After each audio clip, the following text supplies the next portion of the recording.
Hi students, welcome back to our channel. Now let us see the ninth problem from the exercise 2.4. Let us observe question. If A and B together can finish a piece of work in 12 days, if A alone can finish the same work in 20 days, in how many days B alone can finish of it?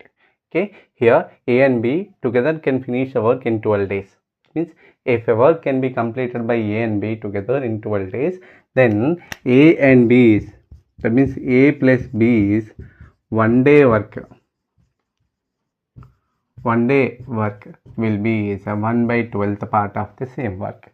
Okay, and B, A alone can complete the same work in 20 days. Then A is 1 day's work. A is a 1 day work. Is equals to 1 by 20. So if I want to find out B's 1 day's work, B's 1 day work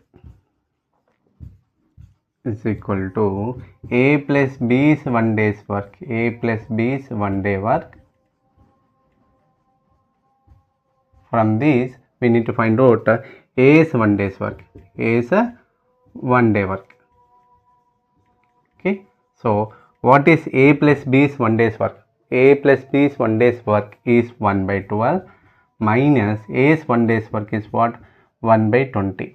So and subtracting it, you will get a B's 1 day's work. If I want to subtract this, we need to make the denominators as the same. That means we need to convert them into like fractions.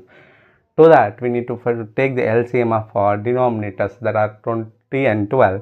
LCM of this denominators is 60. To make this 12 as a 60 multiplied by 5 by 5, and this should be multiplied by 3 by 3, so that we will get it as a 5 minus 3 by 60. That means B is 1 day's work. B is a 1 day work will be obtained by 5 minus 3. 2 by 60. 2 by 60 means 2 ones are 2 30s. So B's 1 day's work is what? B's 1 day work is what? 1 by 30. That means B can complete the entire work alone. B alone can complete the work. Therefore B alone can complete the same work in 30th day, in 30 days, in 30 days.